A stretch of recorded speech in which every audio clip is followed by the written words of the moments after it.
আপনাদের দেখাবো তিলজলার ছবি। জিজে খান রোড, সেখানেও বুলডোজার চলল। জিজে খান রোডের 7 তলার বেআইনি বিল্ডিং এ চলল বুলডোজার। আমাদের প্রতিনিধি আবির দত্ত সেখান থেকে রয়েছেন সরাসরি। আবির, ছবি দেখতে চাইবো তোমার কাছ থেকে, কেন এই বাড়ি ভাঙা হচ্ছে, কি অভিযোগ উঠছে? সরাসরি তোমাকে ছবি দেখাবো। বুলডোজার দিয়ে ভেঙে ফেলা হচ্ছে, বা এক প্রকার বলা যায় গুড়িয়ে দেওয়া হচ্ছে এই যে বিল্ডিং বেআইনি বলে পুরসভার তরফ থেকে নোটিশ দিয়ে জানানো হয়েছে। ৬৬ নম্বর ওয়ার্ড কলকাতা পুরসভার ফৈয়াজ আহমেদ খান এখানকার কাউন্সিলর, যিনি এই কসবা বিধানসভার বিধায়ক এবং প্রাক্তন রাজ্যের মন্ত্রী জাভেদ খানের ছেলে, তার এই যে ওয়ার্ড ৬৬ নম্বর ওয়ার্ড, সেই ওয়ার্ডে এই বিল্ডিং যেটা গড়ে উঠেছে দুটি ব্লকে, 7 তলা করে দুটি ব্লকে করা হয়েছে। এই বিল্ডিং কোনো রকম নিয়ম মানেনি, কোনো রকম পারমিশন ছাড়াই এই বিল্ডিং ভাঙা হয়েছে। ইতিমধ্যে এই বিল্ডিং তৈরি করা হয়েছে, যেটা এখন ভাঙা হচ্ছে। ইতিমধ্যে পুরসভার যারা কর্মীরা তারা ভেতরে যেমন ভাঙার প্রক্রিয়া চালাচ্ছেন, তার সাথে সাথে বাইরে বুলডোজার দিয়ে সমস্ত বেআইনি যে নির্মাণ যে তৈরি হয়েছে সেগুলো ভেঙে দেওয়ার কাজ শুরু করা হয়েছে। শুধুমাত্র তাই নয়, এই যে বিল্ডিং তৈরি করা হয়েছে সেই বিল্ডিং এর যে পাঁচিল, সেই পাঁচিল সাধারণ রাস্তার জন্য তৈরি হওয়া ফুটপাতের ওপরে, সরাসরি সেই ছবি দেখাতে বলবো, ফুটপাতের ওপরে এই পাঁচিল, এবং দিনের পর দিন এই জায়গা দখল করে তারপরে এই বিল্ডিং তৈরি করা হয়েছে, যেটার কোনো পারমিশন নেওয়া হয়নি।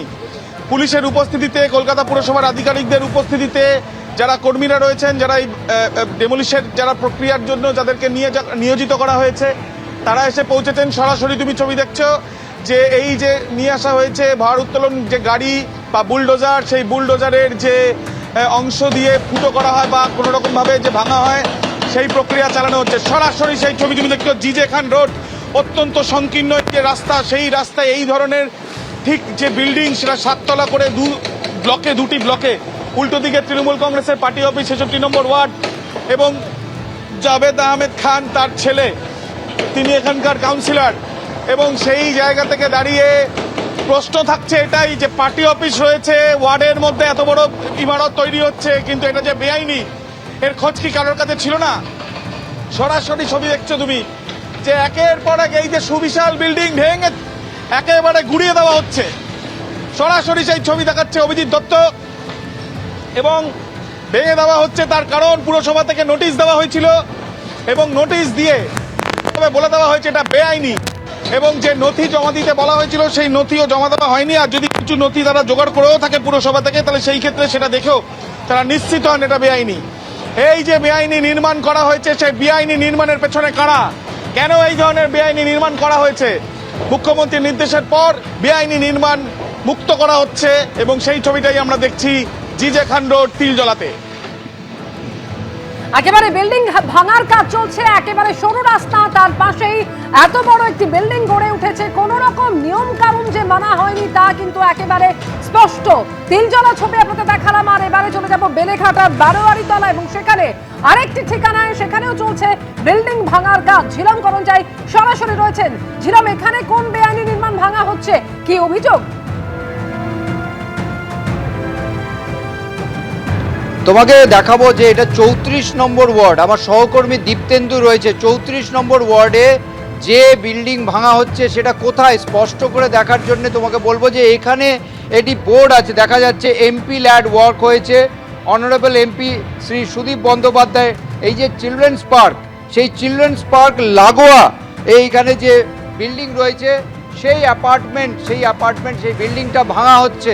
তার প্রেমাইসেস নাম্বার যেটা দেওয়া হচ্ছে বারোয়ারিতলা রোডে, এবং সেই নির্মাণ কাজ এখানে ভেঙে ফেলা হচ্ছে পুরসভার পক্ষ থেকে।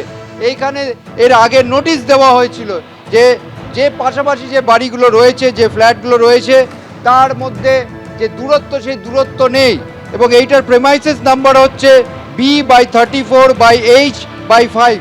এই বারোয়ারিতলা পাশেই চিলড্রেন্স পার্ক রয়েছে, এবং সেই চিলড্রেন্স পার্কের যে জায়গা দেখতে পাচ্ছ তার পাশে একেবারে ঘিঞ্জি এলাকা, একের পর এক বাড়ি তৈরি হয়েছে, এবং এই বাড়িটা নতুন করে তৈরি হচ্ছিল, এবং সেই বাড়িটাকেই ভেঙে ফেলার কাজ ধীরে ধীরে করছে পুরসভার পক্ষ থেকে। আজকে সেই বাড়িতে আগে নোটিশ দেওয়া হয়েছিল, এবং সেই নোটিশ দেওয়ার পর তারা বিভিন্ন কাগজপত্র জমা দিতে বলেছিল, এবং সেই কাগজপত্র যা জমা দেওয়া হয়েছে বা পরবর্তী পদক্ষেপ সন্তোষজনক না হওয়াতে এই যে নির্মীয়মান বাড়িটা ভেঙে ফেলার কাজ শুরু করেছে পুরসভা, এবং আমার সহকর্মী দীপ্তেন্দু সেই দৃশ্য দেখাচ্ছে, দেখতে পাচ্ছ এখানে পুরসভার পক্ষ থেকে এই দ্রুত গতিতে কাজ হচ্ছে। শুধু এখানে নয়, আশপাশে আরও কয়েকটা বাড়ি তৈরি করা হচ্ছে সেগুলো।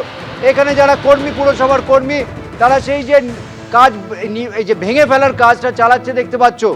এই একদম গিঞ্জি এলাকায় নিয়ম মেনে যে জায়গা থাকা উচিত দুটো ফ্ল্যাটের মধ্যে, দুটো বাড়ির মধ্যে, সেই দূরত্ব বজায় নেই এবং নানাবিধ নিয়ম মানা হয়নি। সেই নিয়মগুলো কি সেই সম্পর্কে নোটিশও সাঁটানো আছে। আমার সহকর্মী দীপ্তেন্দু ক্রমশ আমরা এগিয়ে যাচ্ছি, সামনে দেখতে পাচ্ছ যে এই যে নির্মীয়মান বাড়ি সেটাকেই ভাঙা হচ্ছে এবং নোটিশ সাঁটানো আছে, স্পষ্ট নোটিশ সাঁটানো আছে।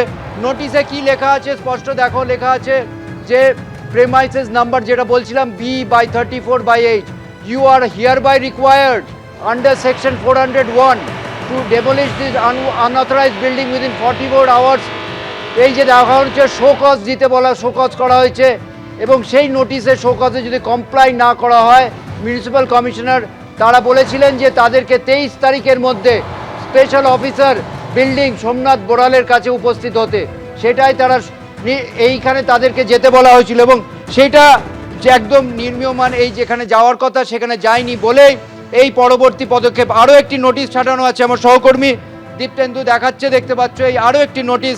এই যে নির্মীয়মান যে বিল্ডিং ফ্ল্যাট সেইখানে একদম স্পষ্ট করে demolition procedure notice of Kolkata municipal corporation, স্পষ্ট তাদের হিয়ারিংয়ের সময় দেওয়া হয়েছিল, কোনো যে তাকে সুযোগ দেওয়া হয়নি তা নয়, 23 তারিখ। এবং তারপরে দেখতে পাচ্ছ এই পদক্ষেপগুলো হয়েছে গতকাল যে হিয়ারিংয়ের, এবং হিয়ারিংয়ে সন্তোষজনক কিছু না পাওয়াতে আজকে পুরসভার পক্ষ থেকে এই যে নির্মীয়মান বাড়ি সেটাকে ভেঙে ফেলা হচ্ছে এবং সেই ভেঙে ফেলার প্রক্রিয়াতে সামনে আমরা দেখতে পাচ্ছি সহকর্মী দেখাচ্ছে কলকাতা পুলিশের আধিকারিকরা রয়েছেন।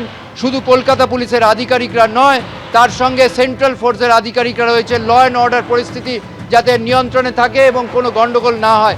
শুধু এই প্রেমাইসেস নয়, আমরা দেখতে পাচ্ছি বেলেঘাটাতে একাধিক প্রেমাইসেস যেখানে নোটিশ দেওয়া হয়েছিল এর আগে এবং হিয়ারিংয়ে আসতে বলা হয়েছিল, সেই উত্তর তাদের সন্তোষজনক যদি না হয়ে থাকে, পরবর্তী পদক্ষেপ একদম দ্রুততার সঙ্গে সেই যে বেআইনি বাড়ি, বেআইনি আবাসন, বেআইনি বিল্ডিং সমস্ত কিছু ভেঙে ফেলার কাজ। এবিপি আনন্দ এগিয়ে থাকে, এগিয়ে রাখে।